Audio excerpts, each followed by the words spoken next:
Apologizing is really fucking hard. Just like triggers like a lot of feelings of insecurity and inadequacy. I think it can be really easy to slip into the thought that because you hurt someone, that means you're a bad person.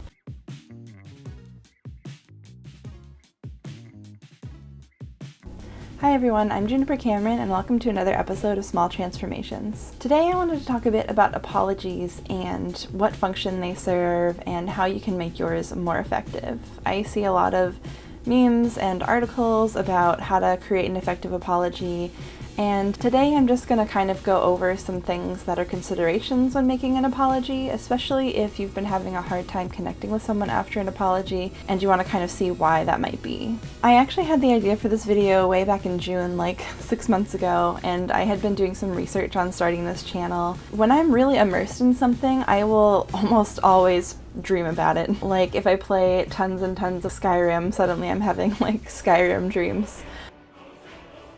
So I had been doing like a ton of research on starting a YouTube channel, and in my head I was thinking about like clickbaity titles and like making a good thumbnail and stuff like that. And so in my dream I was really proud of this like video that I had just uploaded, and it was called like "Why Your Apologies Fail," like with fail in all caps and like the exclamation points and whatever. And in the video I was actually wearing this shirt. So like as soon as I woke up from that dream and I knew I needed to make it a reality, because I was like, yeah, that's absolutely a video that I would make. Although like in the interim I've been kind of thinking about it, and I've been like, how am I going to make a video about apologies, because I feel like I'm not the greatest at them. I've practiced a lot and I try really hard, and I think I've had some really effective apologies that have really mended things really well. And also, it's really, really hard. It's a skill that you need to practice. A lot of us aren't really effectively taught how to do it. Like we're taught like, you took that kid's ball, you need to say sorry. We don't actually know how to like feel into what the apology is about, or like what purpose it serves, or why we do it. Apologizing is really fucking hard. For me, I think there's a couple of reasons behind that, and some of you might relate to this, some of you might have different reasons, but these are just kind of the reasons that I thought of that it's hard for me. I struggle a lot with the self-esteem aspect of it. I think it can be really easy to slip into the thought that because you hurt someone or because you owe someone an apology, that means you're a bad person, and I still have to unpack that all the time, to the point where, you know, I have just been afraid to say anything because I'm afraid of being wrong, or I'm afraid that, you know, my words or whatever will be used against me to prove that I'm like a bad person or something like that. And as I've come into kind of a more secure attachment style, which if you want to check out my last video about what it's like to be in a healthy relationship after an abusive one, I talk a bit about what it's like, and I didn't really touch on this, but you know, the result of that is that over time I've begun to slowly earn secure attachment, which is something that you can do when you're in a healthy relationship. We aren't really taught about relationships and how they work. We're not really taught about healthy conflict. I don't think that I was really raised understanding that like that the people you love are going to hurt you sometimes. Okay, let me backtrack. I was raised to believe that the people you love are going to hurt you sometimes. I was also raised to believe that like there's no accountability or communication or repair after it, and that they aren't accountable to changing their behavior in the future. We aren't taught that when we hurt people that we care about, that we need to make a repair. Over the course of being in a healthy relationship, I've come to understand what apologies are all about, what function they serve, when they're appropriate, and also like how hard they are. A lot of people can probably relate to that. It just like triggers like a lot of feelings of insecurity and inadequacy, and it's taken a lot of work, and I still have so much more work to do, which is kind of why I was thinking like, who the hell am I to make this video? But you know, I think a lot of what I like to share is about my process and my journey, and I know that there's other people out there who are going through something similar, who feel just as perplexed, who read these like lists of how to like properly apologize to someone and like, oh shit, how do I do that? And like don't understand quite how to embody it. And for me, it's been about practice. So I really encourage you to just like go out there and try and like get messy with it. Just give it a go. Even if you don't do it perfectly, like just try it and see how it goes. I'm sure there's some other reasons that I haven't really touched on here that would make apologizing difficult for people. I'm really curious to hear about your experiences, so if you have any thoughts on why apologizing is hard for you or reasons that you've witnessed in other people, go ahead and drop a comment below. I'd love to hear about it. With all of that said, here are some of my considerations for giving an effective apology. Consideration number 1 is whether or not you're still feeling defensive. Maybe this is pretty obvious, but if you are still feeling defensive, you're probably not going to give a very effective apology. This doesn't just go for defensiveness. Actually, I think that this can go along with feeling ashamed or embarrassed. Those things can seep out into an apology and make it feel less authentic. I think your response to whether or not you're feeling any of these things when you're apologizing is going to depend on what it is that's kind of seeping into the apology. If you're feeling defensive, my suggestion is to just wait. If it's a situation where you really have to talk to them right then, take a break and tell them, hey, like, I'm feeling really defensive, I need a break. And then take that break and take that time until you can sort it out. It might be a good idea to talk with someone that you really trust, not to just have your side, someone who has your back in the sense that they love you and they support you and they believe in like the goodness of your heart. But someone who's not just going to blanketly say like that they think you're in the right, because that's not going to be helpful at all, especially if you're looking to actually repair with someone. You're probably looking for somebody who is going to tell you honestly like, hey, I kind of think that you messed up here. This is how I would feel if I was that person. That is the kind of feedback that only really true friends can give you. It is seriously like some of the most important feedback that you can get. So that's the kind of friend that's really committed to your growth. So if you have someone like that in your life, it could even be like a therapist or a spiritual counselor, someone you really trust to give you honest feedback, go talk to someone like them. You can go and journal or just maybe blow off some steam and like just don't think about it for a little while. If you choose to do that, make sure to come back to it. Taking space is really important and a really good skill to have. It's really a good idea for preserving relationships when things are feeling really heated, but there is a way to take space ethically, and one way to do that is to tell the person, hey, I need space, I'll be back, I'm gonna check in like an hour, a couple hours, like a day. Especially if trust is what you're trying to build with a person, tell them that you're going to get back to them and stick to it. Even if you get to that time and you feel like you need a little bit more time, still reach out to them. If the feelings that you're having are more like embarrassment or guilt or shame, then maybe your best bet would be to just like name that with the person. Do it in a way that isn't going to make them feel guilty or like your feelings are their burden, but do it in a really transparent way. One suggestion might be to say something like, hey, I'm feeling really embarrassed about my behavior right now and I really want to give you an apology, but I think I'm feeling a little bit too in my feelings to do that properly. Maybe on top of that you could add something like, is there anything that you really need from me? Or what can I do to make amends with you? Like, what do you need from me? And sometimes they might not know, and we'll get to that a little bit later, but that's just kind of like a way to show that you're showing up in good faith and that you actually feel remorseful and that you really want to give them the repair that they need and deserve. My second consideration for giving an effective apology is to think about whether or not you really understand the impact that your actions or your words had on the person. This one has a pretty easy fix. It's pretty easy to just ask the person, hey, I'm really genuinely not understanding, and these are the things that I'm feeling confused about. Would you mind having a conversation with me about it? You want to be asking these questions coming from a place of true curiosity and not make them feel like they have to defend why they were hurt. This in itself can be extremely repairing, showing that you're really curious and you want to know how your actions impacted that person can be incredibly validating. If someone goes through and explains to you how they were hurt and you're beginning to understand, tell them that you understand. Offer validation. Say things like, I didn't really understand what I was doing, but I can totally see how that harmed you. Or, I would be hurt in that situation too. These are the kinds of things that you might just be able to wrap up the apology there, because showing that you really understand someone else's pain shows that you're going to actually try to not repeat the pain. Just helping someone to feel understood can be so healing in itself.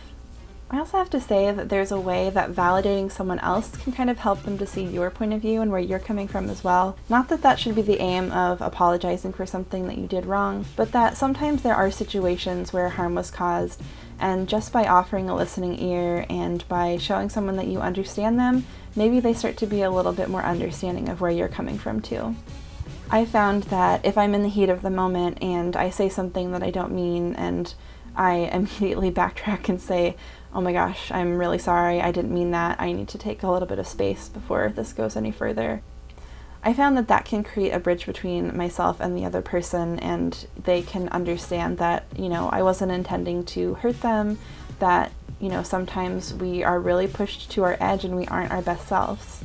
There's a way that that can really forge intimacy with a person too. They get to see a side of you that is not the prettiest, and when people get to see that, they really get to know you. Of course, depending on the severity and the context and how you handle that situation will say a lot about how safe someone feels with you. That can be a really strong relationship builder, because when you start to see the whole of somebody and you start to understand them, you start to understand their intentions and their heart, that just really deepens relationships. It creates a lot of resilience too. It means that you can weather hardships and you're going to come out on the other side okay. My third consideration for creating an effect. My third consideration for creating an effect. My third. Good God. My third consideration for creating an effective apology is to consider whether or not you or the person really understand what they need to feel better. A few years ago, I read a book called The 5 Languages of Apology. I don't know if that's what it's called. I'll put up a little picture of the book on the screen. I read it a few years ago, and at the time I had been kind of like swimming in a sea of self-help books, and I had also read the book about 5 love languages. It's by the same author, and I kind of felt like it was just a way to capitalize on that, like, 5 languages of blah blah blah format. The more that I've thought about it, the more that I've realized that there definitely is some validity to it. Different people just don't repair in the same ways. For some people, there's like a power element to it, like being able to go to someone and say like, will you forgive me? And asking it as a question, and making sure that the other person feels like they have the power to make that choice. Hopefully they won't be abusing that choice to manipulate somebody, which I think, some people will do. But I think that it's a matter of feeling like, hey, this situation in which I was hurt, I lost some of my dignity and I kind of want it back. And that's kind of a way of like, I don't know, almost balancing out a power dynamic by going to someone and saying, will you forgive me? You're saying, the choice is in your hands. I give this choice to you. And whether or not you forgive me, I recognize is within your power. Some people find that really, really effective. For me, I find that like a little bit disingenuous and like performative. Even if it's not meant that way, I think that just those words, that's kind of how it would come off to me. But there's some people who find that really, really effective. There's obviously a whole book about that I'm not going to go into, but there's all kinds of different apology styles, and I really recommend looking into them. And if you're curious, maybe share that with your friend and say like, hey, I really want to know what your apology language is because I want to learn it so that I can mend this between us. It could also be useful for just trying out different strategies and seeing what will work best with different people and different situations. So those are some things you can do on your end, but on the other end, sometimes people just don't really know what they need to feel better, especially when they're feeling really hurt by someone. I think it's a great idea to offer someone a chance to take some time and space to consider for themselves what's going to work for them and what they really need from that person. It could just be that they want you to hear them out and really listen to what was so hurtful. They might need some assurance that it's never going to happen again if it's something really serious. They might even want to understand what was going through your head or what was happening when you did or said what it was that was so hurtful to them. Consideration number 4 is whether or not you've thought about an action plan for the future. This is going to depend a lot on what the situation is, but sometimes it's important to consider how you're going to avoid the behavior in the future. If you've been stumbling over an apology and saying things like, I'm sorry, I didn't know that would hurt you, I didn't understand, I didn't know any better, stuff like that, it might be good to just kind of hit the brakes and think about, how did I hurt this person and what can I do in the future to avoid it? In some situations, this might just look like saying, hey, I'm not going to do that again. Or it could be a little bit more detailed, and you could say, I'm not going to do that again, and here's the things that I'm going to do to make sure that it doesn't happen again. Consideration number 5 is whether or not you've made this particular apology too many times. Firstly, it's a good idea to think about whether or not this is something you can actually make an agreement not to do again. There are going to be some things that you just can't make a promise like that with. In cases like these, it's important to be very clear about that. This is a time when you can really get some creative problem solving done. Try and work out with a person what exactly are all of the contexts of when the harm takes place. What is the environment like? What is the situation leading up to it? What are all of the different things that converge to create that situation? When you're able to parse those things out, you might be able to better parse out how you can avoid it in the future. One example is maybe you keep on making a commitment to do something, but you find that you don't have the time and so you put it off and you avoid it. A solution to that would be to just really be honest about what your capacity is and say, I don't think I can take on this commitment anymore. Another thing to think about here is what's keeping you stuck in this behavior pattern. Is there something that you might need from the other person to change the behavior pattern? One example of ways that I made things smoother between my partner and I is I switched from asking him something like, are you okay? To asking him, are you feeling hungry?